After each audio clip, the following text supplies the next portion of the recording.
நம்ம எர்த்தை பொறுத்த வரைக்கும் தண்ணி தான் மழையா பொழியுது. ஒரு இடத்துல ஆலங்கட்டி மழை பொழியும், இன்னொரு இடத்துல பனிமழை பொழியும். பட் அது எல்லாமே தண்ணி தான் டிஃபரெண்டா மழை பொழியுது, அவ்வளவுதான். நம்ம சோலார் சிஸ்டத்துல இருக்கக்கூடிய ஜூபிட்டர், சேட்டர்ன் மாதிரியான பிளானட்ல டைமண்டே மழையா பொழியுது. இதை பத்திலாம் நம்ம நிறைய பேர் கேள்விப்பட்டிருப்போம். கண்டிப்பா எங்கேயாச்சும் அயன் இரும்பு மழையா பொழியிற பிளானட்டை பத்தி கேள்விப்பட்டிருக்கீங்களா? அப்படிப்பட்ட வினோதமான பிளானட் அப்படிங்கிறத நம்ம யூனிவர்ஸ்ல இருக்கத்தான் செய்து அதை சயின்டிஸ்ட் கண்டுபிடிச்சிருக்காங்க. இன்னைக்கான வீடியோல அந்த பிளானட்டை பத்தி தான் முழுக்க தெரிஞ்சுக்க போறோம். வீடியோ உண்மையிலேயே ரொம்பவே இன்ட்ரெஸ்டிங்கா இருக்கும். அப் டு எண்ட் வரைக்கும் ஸ்கிப் பண்ணாம ஃபுல்லா பாருங்க. வீடியோக்குள்ள போறதுக்கு முன்னாடி நம்ம சேனலுக்கு தான் முதல்ல வந்தீங்கன்னா சேனலை சப்ஸ்கிரைப் பண்ணி பெல் நோட்டிஃபிகேஷன் ஆல்ல செட் பண்ணி வச்சுக்கோங்க. அப்பனா நான் போடக்கூடிய எல்லா வீடியோஸையும் நீங்க மிஸ் பண்ணாம பார்க்க முடியும். இப்போ வாங்க வீடியோக்குள்ள போயிடலாம். Welcome back another new video. நான் உங்கள் சேகர்.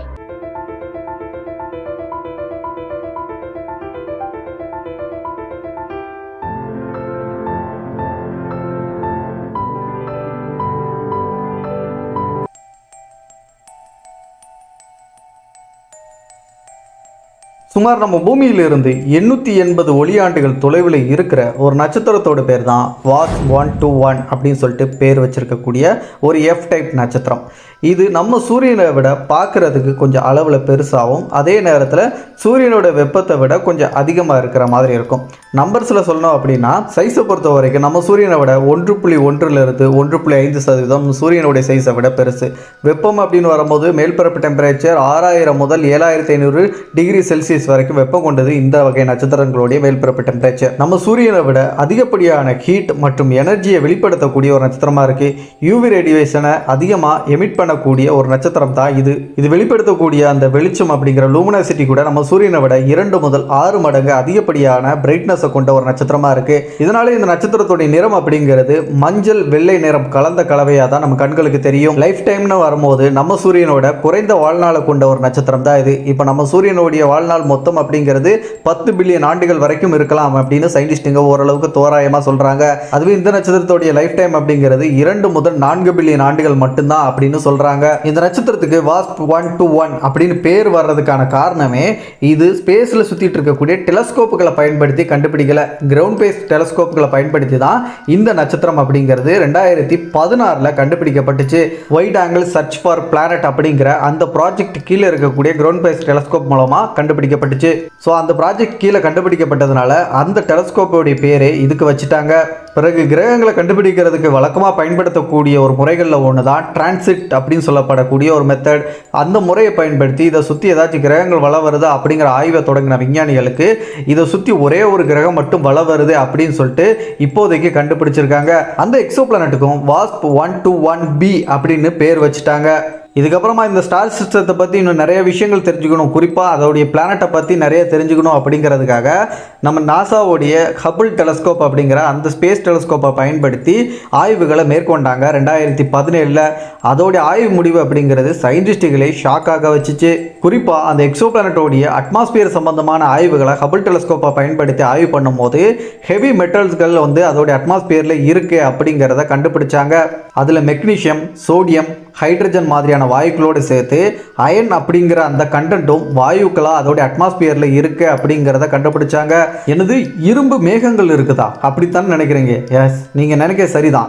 இந்த கிரகத்தோடைய அட்மாஸ்பியரில் இரும்பு அப்படிங்கிறது நம்ம பூமியில் எப்படி நீர்த்துளிகள் மேகங்களாக இருக்கோ அதே மாதிரி இங்கே இரும்பு அப்படிங்கிறது எவாப்ரேட் ஆகி கிளவுடு அதாவது மேகங்களாக இருக்கு, அயன் மேகங்கள். இதுக்கப்புறம் இதில் அயன் மேகங்கள் அப்படின்னு சொல்லப்படக்கூடிய அந்த இரும்பு மேகமாக இருக்கிறதுக்கான காரணம் என்ன அப்படின்னு சொல்லிட்டு ஆராய்ச்சி பண்ணும்போது அதோடைய நட்சத்திரம் அப்படிங்கிறது ஒரு எஃப் டைப் நட்சத்திரம் அப்படிங்கிறதுனால அதிகப்படியான யூவி ரேடியேஷன் மாதிரியான கதிர்களாக இருக்கட்டும் வெப்பத்தையும் அதிக அளவில் வெளிப்படுத்துறதுனாலையும் பிளஸ் இந்த நட்சத்திரத்தை சுற்றி வரக்கூடிய இந்த எக்ஸோ பிளானட் அப்படிங்கிறது அதோடைய நட்சத்திரத்துக்கு மிக மிக நெருக்கமாக இருக்கு அப்படிங்கிறதையும் கண்டுபிடிக்கிறாங்க. அதாவது இந்த நட்சத்திரத்தை அதோடைய எக்ஸோ பிளானட் சுற்றி வர்றதுக்கு முழுசாக வளர்றதுக்கு பூமியோட நாட்கள் படி 1.3 நாட்கள் மட்டுமே எடுத்துக்குதான். அதாவது வெறும் 30 மணி நேரத்துக்குள்ளேயே அதோடைய நட்சத்திரத்தை முழுசாக சுற்றி வந்துடும். ஒருவேளை நம்ம இங்கே இருந்தோன்னு வச்சுக்கோங்களேன், அந்த பிளானட்ல இருந்தோம்னா 1.5 நாளுக்கு ஒருக்க நம்மளுடைய பர்த்டே கொண்டாடுற மாதிரி இருக்கும். நம்பர்ஸ்ல புரியுற மாதிரி சொல்லணும்னா அதோடைய நட்சத்திரத்திலிருந்து 0.025 ஆஸ்ட்ரானமிக்கல் யூனிட் டிஸ்டன்ஸில் இருக்குது. வெறும் 3.7 மில்லியன் கிலோமீட்டர் டிஸ்டன்ஸில் தான் இருக்குது. இது நம்ம பூமியோட நம்ம சூரியன் சுற்றி வரக்கூடிய அந்த டிஸ்டன்ஸோடு ஒப்பிடும்போது நம்ம சூரியன்லேருந்து நம்ம பூமி ஒரு ஆஸ்ட்ரானமிக்கல் யூனிட் டிஸ்டன்ஸில் இருக்குது. இது நம்ம சூரியனை சுற்றி வரக்கூடிய நம்ம பூமியோட டிஸ்டன்ஸில் 40% நெருக்கமான டிஸ்டன்ஸில் இருந்து அதோடைய நட்சத்திரத்தை இந்த எக்ஸோ பிளானட் சுற்றி வந்துட்டு இருக்கு. இந்த கிரகம் கேஸ் பிளானட்டா அல்லது ராக்கி பிளானட்டா அப்படிங்கிற கேள்வி இப்போ உங்க மனசுல வந்திருக்கும்.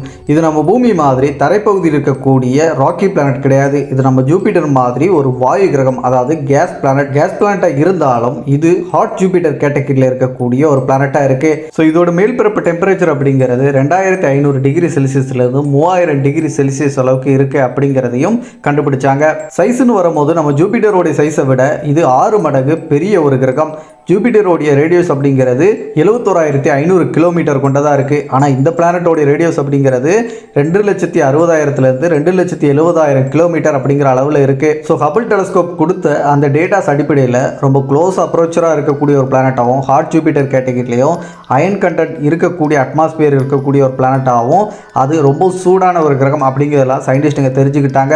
இதனாலேயே இந்த பிளானட் கண்டிப்பாக அதோடைய நட்சத்திரத்தை டைட்டலாக லாக்காக இருந்துட்டு ஒரு பக்கத்தை எப்பவும் சூரியனை ஃபேஸ் பண்ண மாதிரி, இன்னொரு பக்கம் இருள் மட்டும் ஃபேஸ் பண்ண மாதிரியான நம்ம பூமியை நிலவு எப்படி சுற்றி வந்துட்டு இருக்கோ அதே மாதிரி இது அதோடைய நட்சத்திரத்தை சுற்றி வந்துட்டு இருக்கோம் அப்படின்னு சொல்லிட்டு சயின்டிஸ்ட்டுங்க உறுதிப்படுத்தினாங்க. ஆனால் இருந்தாலும் இதோட அட்மாஸ்பியர் சம்பந்தமாகவும் அதில் வேறு என்னென்ன விஷயங்கள் இருக்குது அப்படிங்கிறதெல்லாம் தெரிஞ்சுக்கிறதுக்காக நம்ம விண்வெளிக்கு அனுப்பின நாசா அனுப்பின ரொம்ப அதிநவீன தொழில்நுட்பத்தோடு அனுப்பப்பட்ட ஒரு டெலஸ்கோப்பாக கருதப்படக்கூடிய ஜேம்ஸ் வெப் டெலஸ்கோப்பை இந்த கிரகத்தை நோக்கி திருப்பி இன்னும் கூடுதலான தரவுகள் கிடைக்குதா அப்படிங்கிறதுக்கான ஆய்வுகளை மேற்கொண்டாங்க. 2022 தான் ஜேம்ஸ் வெப் டெலஸ்கோப்பை பயன்படுத்தி ஆய்வுகள் அப்படிங்கிறது மேற்கொள்ளப்பட்டுச்சு. இந்த ஆய்வு ஜேம்ஸ் வெப் டெலஸ்கோப்பை வச்சு நடத்துறதுக்கான முக்கிய காரணம் கூடுதல் தகவல்கள் அப்படிங்கிறதையும் தாண்டி இன்ஃப்ராரெட் ஒளிகள் மூலமாக அந்த பகுப்பாய்வு செஞ்சு அதோட அட்மாஸ்பியர் சம்பந்தமாக இன்னும் கூடுதல் தகவல் கிடைக்கும், ஹை ரெசல்யூஷன்லேயே நம்மளுக்கு டேட்டாஸ் கிடைக்கும் அப்படிங்கிற காரணத்தை மையமாக வச்சு தான் அந்த ஆய்வுகளை மேற்கொண்டாங்க. அதில் ஜேம்ஸ் வெப் டெலஸ்கோப் முதல்ல பண்ண விஷயம் அதோட அட்மாஸ்பியர் சம்பந்தமான விஷயங்களை கலெக்ட் பண்ணுறதுக்காக 3D மேப்பிங் மூலமாக அதோட அட்மாஸ்பியரை மேப்பிங் பண்ணி அந்த அட்மாஸ்பியரை 2 அடுக்குகளா, அதாவது அப்பர் மற்றும் லோயர் அடுக்குகளாக பிரித்து இரண்டுத்துலேயும் என்னென்ன விஷயங்கள் இருக்குது அப்படிங்கிறத பகுப்பாய்வு பண்ணிச்சு. அதில் அயன் கண்டென்ட் அதிகமாக இருக்குது அப்படிங்கிறதையும் தாண்டி மெக்னீஷியம், டைட்டானியம், வினாடியம் மாதிரியான கெமிக்கல் காம்போனன்ட்ஸ் அப்படிங்கிறது இந்த அட்மாஸ்பியரில், லோயர் அட்மாஸ்பியரில் இருக்கிறத அது உறுதிப்படுத்துச்சு. கூடவே இந்த பிளானட்டோடைய அந்த அட்மாஸ்பியருக்கு கீழே இருக்கக்கூடிய லோ அட்மாஸ்பியருக்கு கீழே மிகப்பெரிய காற்று அப்படிங்கிறது வீசிட்டு இருக்கு அப்படிங்கிறத கண்டுபிடிக்கிறாங்க.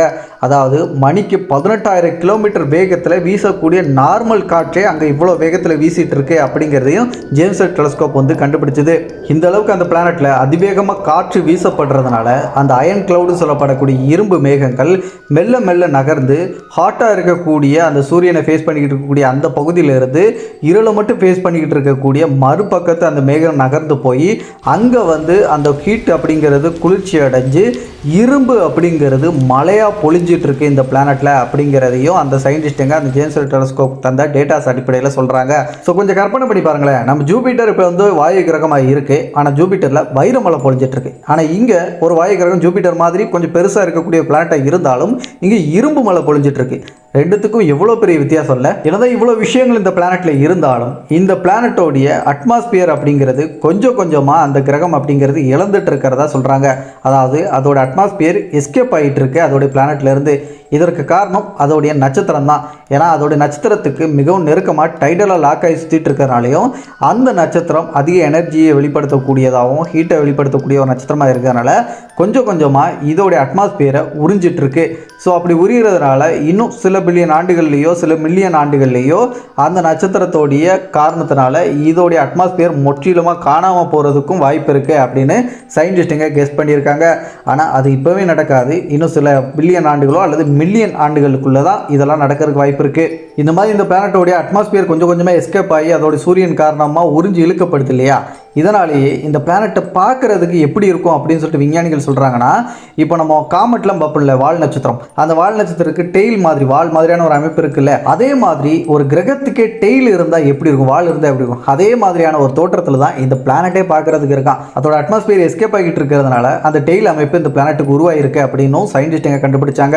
ஜூபிட்டர் மாதிரி கேஸ் பிளானட் அப்படிங்கிறதுனால இங்கே தரைப்பகுதி இல்லை. தரைப்பகுதி இருந்தாலும் இரும்பு மலைலாம் பொழிஞ்சிக்கிட்டு இருக்கும்போது நம்மளால் இங்கே வாழவே முடியாது. எந்த ஹியூமனுக்கான லைஃப் பாசிபிள் பிளானட்டுகளும் இங்கே இல்லவே இல்லை. அதே மீறி இருக்கணும் முடிவு எடுத்தாலும் அந்த பிளானட்டோட டெம்பரேச்சரை நம்மளால தாக்கு பிடிக்க முடியாது. சயின்டிஸ்ட் இங்கே ஒவ்வொரு வருடம் கண்டுபிடிக்கக்கூடிய எக்ஸோ பிளானட்டுகள்லையும் ரொம்ப ஸ்ட்ரேஞ்சான ரொம்ப வினோதமான ஒரு பிளானட்டுகள் பட்டியலில் இந்த பிளானட்டுக்கும் ஒரு இடம் இருக்குது. இந்த ஸ்டார் சிஸ்டத்தை பற்றியும் இந்த பிளானட்டை பற்றி நீங்கள் என்ன நினைக்கிறீங்க அப்படின்னு சொல்லிட்டு மறக்காம கமெண்ட்ல சொல்லிருங்க. இதே மாதிரி விண்வெளி சார்ந்த நிறைய தகவல்களை தமிழில் தெரிஞ்சுக்கிறதுக்கு நம்ம சேனல் இன்னும் கூட சப்ஸ்கிரைப் பண்ணா ஜஸ்ட் சப்ஸ்கிரைப் பண்ணி பெல் நோட்டிஃபிகேஷன் அட்டாச் பண்ணிட்டு டெய்லி வரக்கூடிய வீடியோஸை மிஸ் பண்ணாமல் பாருங்கள். இந்த வீடியோ பிடிச்சிருந்துச்சுன்னா வீடியோக்கு ஒரு லைக் கொடுக்கவும் மறந்துடாதீங்க. வீடியோ ஹைப் பண்ணி விட்டு நிறைய பேருக்கு சஜஷனாகவே செஞ்சு விட்டிங்கன்னா அவங்களும் நிறைய தகவல்களை தெரிஞ்சுப்பாங்க. மற்ற வீடியோஸை பார்க்குறதுக்கு மேலே ஐக்கால் லிங்க் கொடுத்துருக்கேன், செக் பண்ணிக்கோங்க. அடுத்த ஒரு நல்ல தகவலில் நான் உங்களை சந்திக்கும் வரை நான் உங்கள் சேகர். Bye bye.